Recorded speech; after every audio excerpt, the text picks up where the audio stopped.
What's going on, workforce? Brian here, and today let's talk about Microsoft's press conference E3 2017. To the power of X, let's discuss.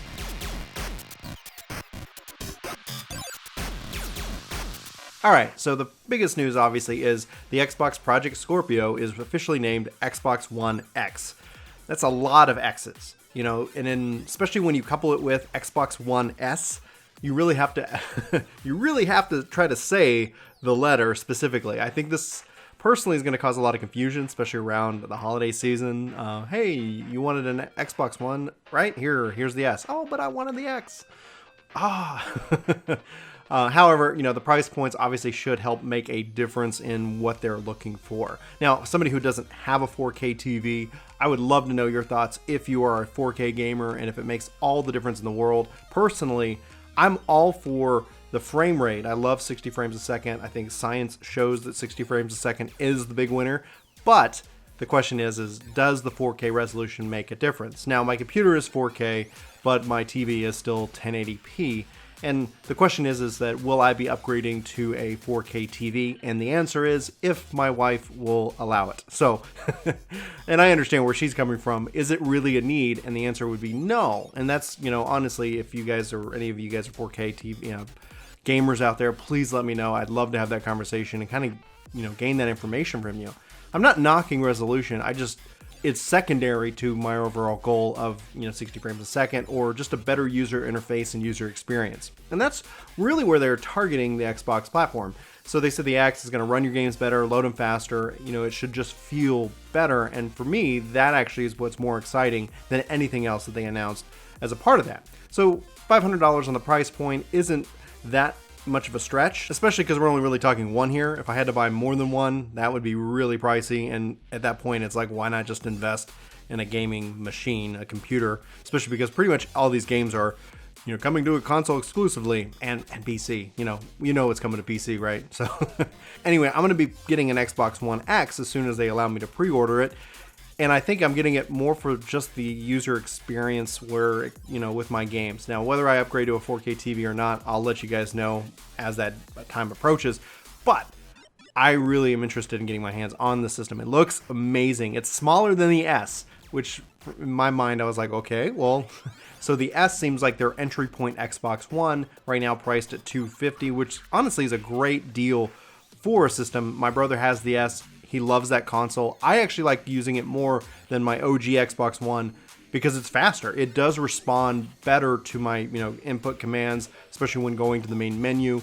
And maybe that's just because I have a launch day Xbox One, I guess OG edition or whatever you want to refer to it as. That all being said, the game that just blew me away was Anthem. BioWare, new RPG, javelins. It almost seems kind of like a bit like maybe their answer to Destiny. It's multiplayer RPG shooter, third person, and it looks freaking amazing. Like, this game blew me away. It towards the end, I'm like, well, what are they going to end with? And they talk about like original Xbox games coming back to the platform. Great, I'll see you there, Crimson Skies. That's good. Honestly, as somebody who's been investing 100% digital this generation, this just gives me confidence in Microsoft that my library is my library. Whether I want to play it or not, just the fact that I've got it in my library is huge. But back to Anthem. This game looks like a game changer for me. Obviously, it's coming to all platforms, but it just looks gorgeous. And, that's the question is, it's enhanced for Xbox One X. Over 30 games are enhanced for Xbox One X. Final Fantasy 15 is enhanced for the Xbox One X, which shouldn't be too much of a surprise because they did a version of the PlayStation 4 Pro as well. But nothing that we saw, no Final Fantasy 14. That's a huge blow. Why is that still not there?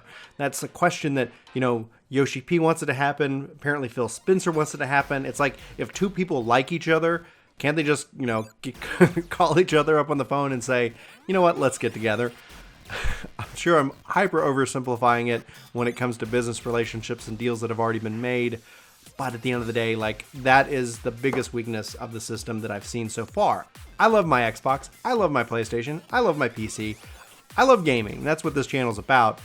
And it just feels sometimes like, man, it would be so amazing. I couldn't imagine seeing Final Fantasy 14 on the Xbox One X, just the power that it brings. And with Stormblood, it's going to have more power on the PlayStation 4 Pro. This is great. You're going to be able to try to specifically target your frame rate and add in extra features. This is good. I like this console iteration. You might disagree, and let me know if you do in the comments below.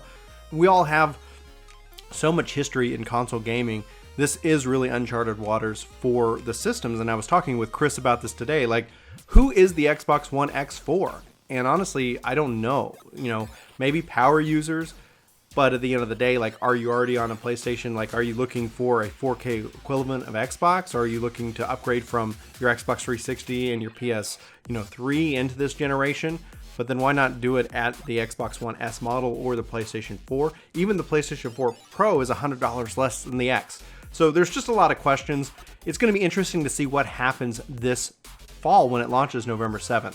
So Crackdown 3 looks really cool. Never really been big into that franchise, but not to say that I couldn't check it out, especially with a launch game that it is with the system of the X. But I'd love to know your thoughts if anything stood out for you. Xbox showed off a lot of games, 22 exclusives out of like 46 games, I believe. The Xbox One X as a system just looks beautiful. I think it's incredibly well designed. I really want to get my hands on the X. I'm very jealous of all the people who've gotten to touch it on YouTube and at IGN and all the various news outlets that are covering E3.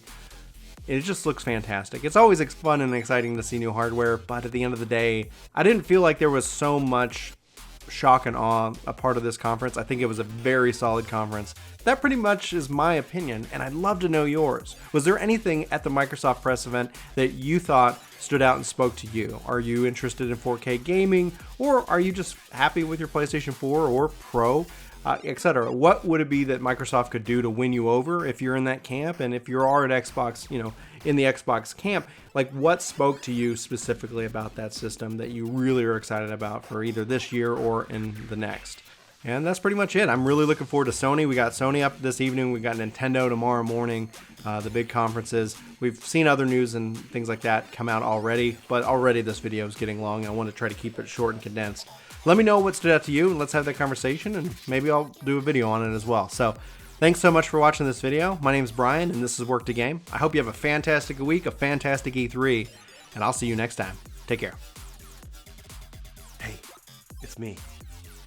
Thanks so much for watching this video. You should click here to subscribe and here to maybe check out some more of our videos. So again, thanks for watching. We hope you like this video. We hope you subscribe and join our community. Let us know in the comments below what you think, and we'll see you next time.